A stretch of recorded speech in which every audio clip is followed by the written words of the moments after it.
माता की, भारत माता की। कार्यक्रम में उपस्थित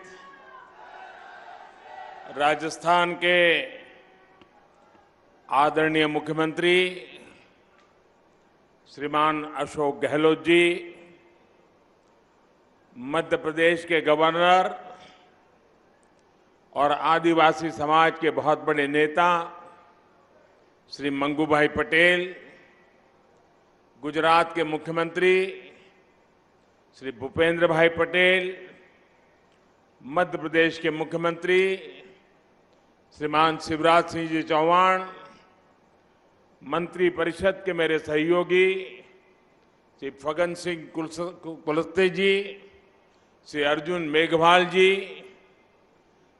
विभिन्न संगठनों के प्रमुख व्यक्तित्व, सांसदगण, विधायकगण और मेरे पुराने मित्र, आदिवासी समाज की सेवा में जिन्होंने अपना जीवन समर्पित किया है, ऐसे भाई महेश जी और विशाल संख्या में पधारे आए, दूर सुदूर से मानगढ़ धाम आए हुए मेरे प्यारे आदिवासी भाई और बहनों,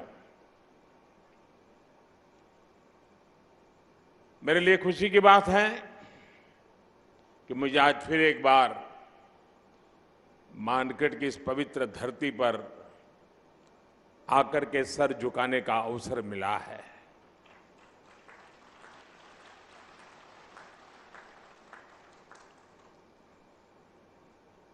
मुख्यमंत्री के नाते अशोक जी और हम साथ साथ काम करते रहे और अशोक जी हमारी जो मुख्यमंत्रियों की जमात थी उसमें सबसे सीनियर थे, सबसे सीनियर मुख्यमंत्रियों में है। और अभी भी हम जो मंच पे बैठे हैं उसमें भी अशोक जी सीनियर मुख्यमंत्रियों में से एक है। तो उनका यहां आना, इस कार्यक्रम में उपस्थित रहना, साथियों, आजादी के अमृत महोत्सव में हम सभी का मानगढ़ धाम आना, ये हम सबके लिए प्रेरक है, हमारे लिए सुखद है। मानगढ़ धाम जनजातीय वीर वीरांगनाओं के तप, त्याग, तपस्या और देशभक्ति का प्रतिबिंब है। ये राजस्थान, गुजरात, मध्य प्रदेश और महाराष्ट्र के लोगों की साझी विरासत है।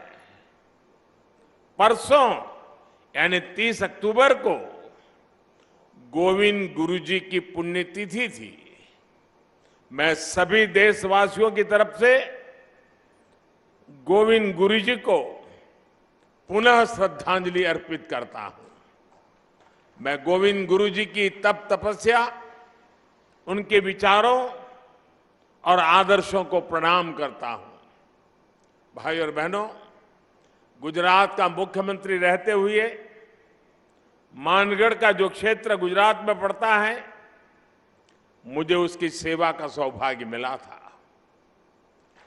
उसी क्षेत्र में गोविंद गुरु ने अपने जीवन के अंतिम वर्ष भी बिताए थे। उनकी ऊर्जा, उनकी शिक्षाएं आज भी इस मिट्टी में महसूस की जा रही हैं। मैं विशेष रूप से हमारे कटारा कनकमल जी का और यहां के समाज का भी आज सर झुका करके नमन करना चाहता हूं। जब मैं पहले आता था, एक पूरा वीरान क्षेत्र था और मैंने आग्रह किया था वन महोत्सव के द्वारा। आज मुझे इतना संतोष हुआ, चारों तरफ मुझे हरियाली नजर आ रही है।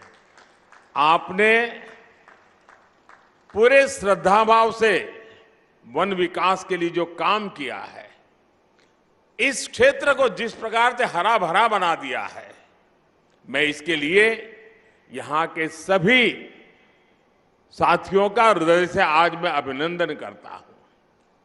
साथियों, उस क्षेत्र में जब विकास हुआ, जब सड़कें बनी, तो वहां के लोगों का जीवन तो बेहतर हुआ ही, गोविंद गुरु की शिक्षाओं का भी विस्तार हुआ। साथियों, गोविंद गुरु जैसे महान स्वतंत्रता सेनानी भारत की परंपराओं के, भारत के आदर्शों के प्रतिनिधि थे। वो किसी रियासत के राजा नहीं थे, लेकिन फिर भी वो लाखों लाखों आदिवासियों के नायक थे। अपने जीवन में उन्होंने अपना परिवार खो दिया, लेकिन हौसला कभी नहीं खोया। उन्होंने हर आदिवासी को, हर कमजोर, गरीब और भारतवासी को अपना परिवार बनाया। गोविंद गुरु ने अगर आदिवासी समाज के शोषण के खिलाफ अंग्रेजी हुकूमत से संघर्ष का बिगुल फूंका, तो साथ ही अपने समाज की बुराइयों के खिलाफ भी उन्होंने लड़ाई लड़ी थी। वो एक समाज सुधारक भी थे, वो एक आध्यात्मिक गुरु भी थे, वो एक संत भी थे, वो एक लोक नेता भी थे। उनके जीवन में हमें साहस, शौर्य के जितने महान दर्शन होते हैं, उतना ही ऊंचा उनका दार्शनिक और बौद्धिक चिंतन भी था। गोविंद गुरु का वो चिंतन, वो बोध आज भी उनकी धुनी के रूप में मानगढ़ धाम में अखंड रूप से प्रदीप्त हो रहा है। और उनकी संप सभा, देखिए शब्द भी कितना मार्मिक है। संप सभा, समाज के हर तबके में संप भाव पैदा हो, इसलिए उन्होंने संप सभा के आदर्श आज भी एकजुटता, प्रेम और भाईचारा की प्रेरणा दे रहे हैं। उनके भगत अनुयायी आज भी भारत की आध्यात्मिकता को आगे बढ़ा रहे हैं। साथियों, 17 नवंबर 1913 को मानगढ़ में जो नरसंहार हुआ, वो अंग्रेजी हुकूमत की क्रूरता की पराकाष्ठा थी। एक और आजादी में निष्ठा रखने वाले भोले भाले आदिवासी भाई बहन, तो दूसरी ओर दुनिया को गुलाम बनाने की सोच। मानगढ़ की इस पहाड़ी पर अंग्रेजी हुकूमत ने 1,500 से ज्यादा युवाओं, बुजुर्गों, महिलाओं को घेर करके उन्हें मौत के घाट उतार दिया। आप कल्पना कर सकते हैं, एक साथ 1,500 से ज्यादा लोगों की जघन्य हत्या करने का पाप किया गया। दुर्भाग्य से आदिवासी समाज के इस संघर्ष और बलिदान को आजादी के बाद लिखे गए इतिहास में जो जगह मिलनी चाहिए थी, वो नहीं मिली। आजादी के अमृत महोत्सव में आज देश उस कमी को पूरा कर रहा है। आज देश उस दशकों पहले की भूल को सुधार रहा है। साथियों, भारत का अतीत, भारत का इतिहास, भारत का वर्तमान और भारत का भविष्य आदिवासी समाज के बिना पूरा नहीं होता। हमारी आजादी की लड़ाई का भी पग पग इतिहास का पन्ना पन्ना आदिवासी वीरता से भरा पड़ा है। 1857 की क्रांति से भी पहले विदेशी हुकूमत के खिलाफ आदिवासी समाज ने संग्राम का बिगुल फूंका था। 1780, आप सोचिए 1857 से भी पहले 1780 में संथाल में तिलका मांझी के नेतृत्व में दामिन सत्याग्रह लड़ा गया था, दामिन संग्राम लड़ा गया था। 1830-32 में बुधु भगत के नेतृत्व में देश लरका आंदोलन का गवाह बना। 1855 में आजादी की यही ज्वाला सिद्धू कान्हा क्रांति के रूप में जल उठी। इसी तरह भगवान बिरसा मुंडा ने लाखों आदिवासियों में क्रांति की ज्वाला प्रज्वलित की। वो बहुत कम आयु में चले गए, लेकिन उनकी ऊर्जा, उनकी देशभक्ति और उनका हौसला ताना भगत आंदोलन जैसी क्रांतियों का आधार बना। साथियों, गुलामी के शुरुआती सदियों से लेकर 20वीं सदी तक आप ऐसा कोई भी कालखंड नहीं देखेंगे जब आदिवासी समाज ने स्वाधीनता संग्राम की मशाल को थामे न रखा हो। आंध्र प्रदेश में अल्लूरी सीताराम राजू गारू के नेतृत्व में आदिवासी समाज ने रंपा क्रांति को एक नई धार दे दी थी। और राजस्थान की ये धरती तो उससे भी बहुत पहले ही आदिवासी समाज की देशभक्ति की गवाह रही है। इसी धरती पर हमारे आदिवासी भाई बहन महाराणा प्रताप के साथ उनकी ताकत बनकर के खड़े हुए थे। साथियों, हम आदिवासी समाज के बलिदानों के ऋणी हैं, हम उनके योगदान के ऋणी हैं। इस समाज के इसने प्रकृति से लेकर पर्यावरण तक, संस्कृति से लेकर परंपराओं तक भारत के चरित्र को सहेजा और संजोया है। आज समय है कि देश इस ऋण के लिए, इस योगदान के लिए आदिवासी समाज की सेवा कर उनका धन्यवाद करे। बीते 8 वर्षों से यही भावना हमारे प्रयासों को ऊर्जा देती रही है। आज से कुछ दिन बाद ही 15 नवंबर को भगवान बिरसा मुंडा की जयंती पर देश जनजातीय गौरव दिवस मनाएगा।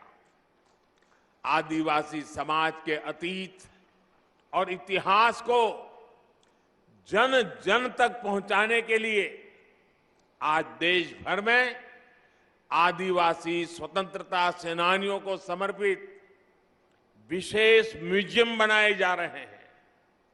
जिस भव्य विरासत से हमारी पीढ़ियां वंचित रह रही थी, वो अब उनके चिंतन का, उनकी सोच का और उनकी प्रेरणाओं का हिस्सा बनेगी। भाइयों बहनों, देश में आदिवासी समाज का विस्तार और उसकी भूमिका इतनी बड़ी है कि हमें उसके लिए समर्पित भाव से काम करने की जरूरत है। राजस्थान और गुजरात से लेकर पूर्वोत्तर और ओडिशा तक विविधता से भरे आदिवासी समाज की सेवा के लिए आज देश स्पष्ट नीतियों के साथ काम कर रहा है। वनबंधु कल्याण योजना के जरिए आज जनजातीय आबादी को पानी, बिजली, शिक्षा, स्वास्थ्य और रोजगार के अवसरों से जोड़ा जा रहा है। आज देश में वन क्षेत्र भी बढ़ रहे हैं, वन संपदा भी सुरक्षित की जा रही है और साथ ही आदिवासी क्षेत्र डिजिटल इंडिया से भी जुड़ रहे हैं। पारंपरिक कौशल के साथ साथ आदिवासी युवाओं को आधुनिक शिक्षा के भी अवसर मिले। इसके लिए एकलव्य आदिवासी विद्यालय भी खोले जा रहे हैं। यहां इस कार्यक्रम के बाद मैं जामुगोड़ा जा रहा हूं, जहां गोविंद गुरुजी के नाम पर बनी यूनिवर्सिटी के भव्य प्रशासनिक कैंपस का लोकार्पण करूंगा। साथियों, आज आपके बीच आया हूं तो एक और बात भी मेरा बताने का मन करता है। आपने देखा होगा, कल शाम ही मुझे अहमदाबाद से उदयपुर ब्रॉडगेज लाइन पर चलने वाली ट्रेन को हरी झंडी दिखाने का अवसर मिला है। 300 किलोमीटर लंबी इस रेल लाइन का ब्रॉडगेज में बदलना राजस्थान के हमारे भाई और बहनों के लिए भी बहुत महत्वपूर्ण है। इस परिवर्तन से राजस्थान के अनेक आदिवासी क्षेत्र गुजरात के आदिवासी क्षेत्रों से जुड़ जाएंगे। इस नई रेल लाइन से राजस्थान के टूरिज्म को भी बड़ा लाभ होगा। यहां के औद्योगिक विकास में भी मदद मिलेगी। इससे युवाओं को रोजगार की भी नई संभावनाएं बढ़ेगी। साथियों, अभी यहां मानगढ़ धाम के संपूर्ण विकास की चर्चा भी हुई है। मानगढ़ धाम के भव्य विस्तार की प्रबल इच्छा हम सभी में है। इसके लिए राजस्थान, गुजरात, मध्य प्रदेश और महाराष्ट्र को मिलकर काम करने की आवश्यकता है। मेरे यहां चारों राज्य और सरकारों से आग्रह है कि इस दिशा में विस्तृत चर्चा करें, एक रोड मैप तैयार करें, ताकि गोविंद गुरु जी का स्मृति स्थल भी पूरे विश्व में अपनी पहचान बनाए। मुझे विश्वास है मानगढ़ धाम का विकास इस क्षेत्र को नई पीढ़ी के लिए प्रेरणा का एक जागृत स्थल बनाएगा। और मैं ये विश्वास दिलाता हूं, क्योंकि कई दिनों से हमारी चर्चा चल रही है, जितना जल्दी, जितना ज्यादा क्षेत्र हम निर्धारित करेंगे, तो फिर सब मिलकर के और भारत सरकार के नेतृत्व में हम इसको और अधिक विकास कर सकते हैं। इसको कोई राष्ट्रीय स्मारक कह सकता है, कोई संकलित व्यवस्था कह सकता है, नाम तो कोई भी दे देंगे, लेकिन भारत सरकार और इन 4 राज्यों के जनजातीय समाज का सीधा संबंध है। इन चारों राज्यों ने और भारत सरकार ने मिलकर के इसको और नई ऊंचाइयों पर ले जाना है। उस दिशा में भारत सरकार पूरी तरह कमिटेड है। मैं फिर एक बार आप सबको बहुत बहुत शुभकामनाएं देता हूं। गोविंद गुरु के श्री चरणों में प्रणाम करता हूं। उनकी धुनी से मिली हुई प्रेरणा से आदिवासी समाज के कल्याण का संकल्प लेकर के हम सभी निकले, यही मेरी आप सबसे प्रार्थना है। बहुत बहुत धन्यवाद।